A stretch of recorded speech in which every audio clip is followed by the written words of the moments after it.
গরমকাল এসে গেল, কি মজা, আমি আম খাবো। তুমি ম্যাঙ্গো খেতে ভালোবাসো? ইয়েস, কতটা? অনেকটা রে।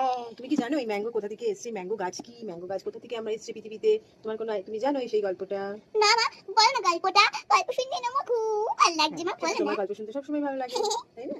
তো শোনো, তোমাদেরকে আজকে আমি একটা ম্যাঙ্গোর গল্প বলি। এই যে আমরা আম খাই, আম গাছটা কোথা থেকে এসেছে তোমরা কি কেউ জানো? আম গাছ কিন্তু পৃথিবীতে ছিল না। না। আম গাছ পৃথিবীতে কে এনেছে জানো? ঠাকুর। কোন ঠাকুর? নাম কোনটা?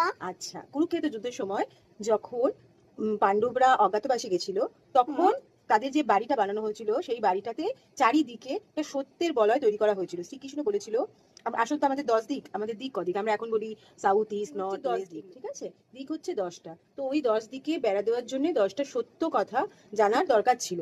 তাই শ্রীকৃষ্ণ পাণ্ডবদের 5 ভাইকে এবং দ্রৌপদীকে বলা হয়েছিল তোমরা প্রত্যেকে সত্যি কথা বলবে, আর একটাও যদি মিথ্যে কথা হয় তাহলে কিন্তু ওই দিকটা ঘেরাও দেওয়া সম্ভব হবে না। তো এই 5 ভাইয়ের মধ্যে প্রথম যুধিষ্ঠিরকে জিজ্ঞাসা করা হয়েছিল, তুমি কি এই যুদ্ধ চাও? যে যুদ্ধটা কুরুক্ষেত্র যুদ্ধটা হতে চলেছে তাতে কি তুমি চাও? তখন যুধিষ্ঠির বলেছিল, না, আমি যুদ্ধ চাই না, ওরাও আমার ভাই, সুতরাং আমি যুদ্ধ চাই না। তারপরে ভীমকে বলা হয়েছিল, ভীম বলেছিল, আমি তো যুদ্ধ করতে চাই, আমি যদি দুঃশাসনের রক্ত দিয়ে, বুকে রক্ত দিয়ে আমার দ্রৌপদী মানে পাঞ্চালী যিনি, তার বেনি বন্ধন করতে চাই।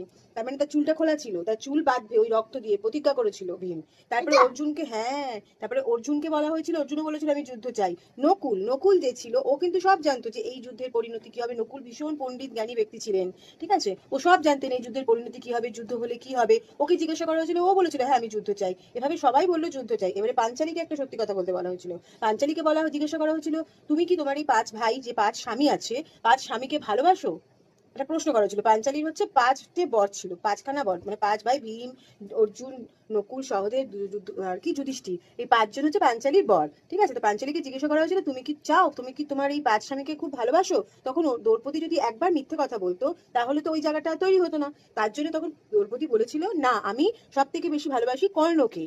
এই সত্যি কথাটা দ্রৌপদী বলেছিল। এই যে দ্রৌপদী সত্যি কথাটা, এই সত্যির বন্ধনে চারিদিকে একটা মাটি নিয়ে একটা গাছের বীজ স্বর্গ থেকে এনে পোতা হয়েছিল। ওই স্বর্গ থেকে ওই স্বর্গ থেকে যে বীজটা পোতা হয়েছিল সেটা থেকে আম গাছের সৃষ্টি হয়েছিল। তোমরা সবাই হয়তো জানবে, তুমিও জেনে রাখো সৌর, আম গাছের কোনো কিছু আম গাছের কোনো কিছু ফেলা যায় না। মানে ধরো একটা আম গাছের কাঠটা লাগে, আম পল্লব, পুজোয়, যে কোনো পুজোয় যখন আমরা ঘট বসাই, আমরা গেটে দিই, সব কিছুতে কিন্তু আম পাতা লাগে। আম আমরা কিন্তু শিব ঠাকুরের নীল ষষ্ঠীতে কিন্তু আমটা দিই, কেন জানো? যেহেতু আম হচ্ছে স্বর্গের একমাত্র ফল, যেটা স্বর্গ থেকে পৃথিবীতে আনা হয়েছিল। আমাদের ন্যাশনাল ফ্রুট ম্যাঙ্গো। আমের প্রত্যেকটা জিনিস কিন্তু আমরা ঠাকুর পুজো ব্যবহার করি, কারণ হচ্ছে আম হচ্ছে শুদ্ধ এবং সত্য ফল, এই কারণে আম সব ঠাকুরের ফেভারিট। তো আমাদের এই অনুষ্ঠানটা যদি তোমাদের ভালো লেগে থাকে তাহলে আমাদের চ্যানেলটাকে সাবস্ক্রাইব করে দিও।